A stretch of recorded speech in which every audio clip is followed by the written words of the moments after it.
In this video, I'm going to break down this 400K month that we're about to see on this brand. This is one of our clients at Arie, where we're helping brands doing 25K or more scale and grow in what we call Zen mode. I'm going to try to just give you some of the insights that I've learned from this and trying to pair it with some of the insights that I've learned in my journey overall, which spans across almost like 6 years now, because I really think it'll help, especially those of you that are just getting started. So we're going to go over a few things. Now, the first thing that I want to talk about is sourcing. The first thing we need to talk about is dropshipping as a whole and how you should really be thinking of it in 2022. First things first, a lot of people think dropshipping is a gimmick because most of it kind of is, right? If you're just looking at dropshipping as a source of income or as a way to make money online, that's not really the way that you should be thinking of it. I think a better way would be to think of it as a way to start a business online. The reason why that's important is because if you think of it like that, you will do everything in your power to make your business successful, and then your business won't be defined by drop shipping, right? It'll just be a business model that it uses to not have to spend a bunch of money at the beginning, because I'm not gonna lie,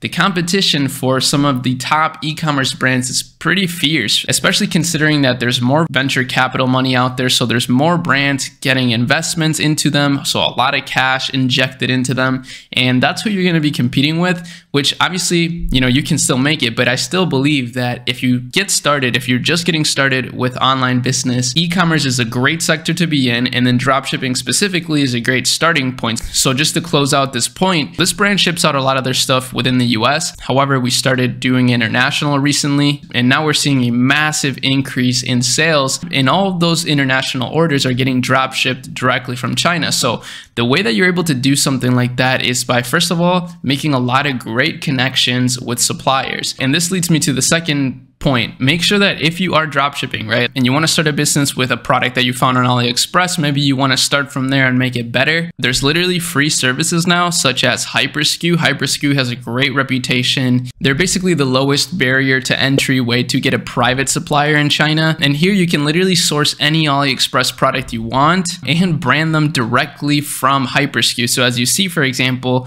you can instantly get custom boxes, custom stickers, custom bags, even thank you cards that you can customize right away. So this, for example, is a great way to start your dropshipping business, because then you're going to be able to provide value for your customer right off the bat, right? You can actually start off on a really good foot so that when you start scaling up, you already have good foundations so that your business doesn't collapse. And I'm telling you, from all of the people that we've been interviewing, from all the people that I meet online, some of these brands are beginning to take dropshipping more seriously because of shipping and logistics issues, right? This is way more streamlined, and obviously eventually you can get even more customized just directly from China. I'm pretty sure Apple even does this for some of their products, you know, like that's what set them apart at the beginning, is that they really streamlined their fulfillment. Because I'm telling you guys, operations is the hardest part in e-commerce. That's what's always made my businesses crash, is that I'm not a good operator, right? Like I get to this stage and then I go crazy with my creativity, try to create a custom product, custom everything, ship it from the US, and then things just go downhill from there because I'm not able to manage all of the operations side of it. So that's why I think this is a great way to build up your skills, right? Because then you can build up some capital while you're learning some of those operational things, or you could just partner up with someone that has the operational skills that you don't have, or maybe you do have some great operational skills, but I guess that's why you really got to know yourself. So that's the second thing. I just really think more people need to look at dropshipping differently. I think there's a big issue there on the higher end, right? Like brands looking down on dropshipping, and then also on the lower end, which is people that are getting into it not with the intention of creating a business, but trying to get rich quick. That's also really bad. The next thing is to follow a simple advertising strategy, right? Like on Meta and Google. Those are the two best ways to start at the beginning. TikTok as well, but Facebook is still king. Let's be honest here. A lot of people think that Meta is dead. That's not true at all, especially with Meta coming out with Facebook Reels and improving their groups. So this brand, for example, has a Facebook group that's just incredibly engaged, and that creates a really nice community feeling that a lot of people will get a lot of value from inherently, right? So aside from just the value that they're getting from the product that you sell, they'll also get value from just being a part of the community, a part of the brand.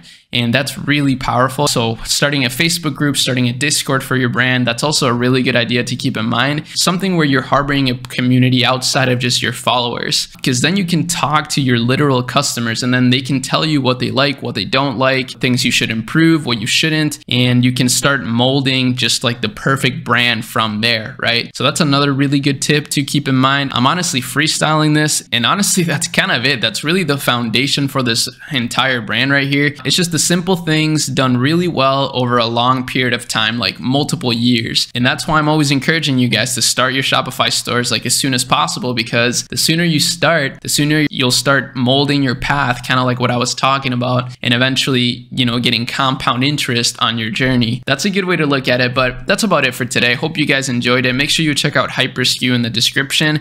Amazing, amazing app. And I'm really happy that we have resources like this nowadays to help people that are just getting started with their online businesses. That's about it. See you guys in the next video. Peace.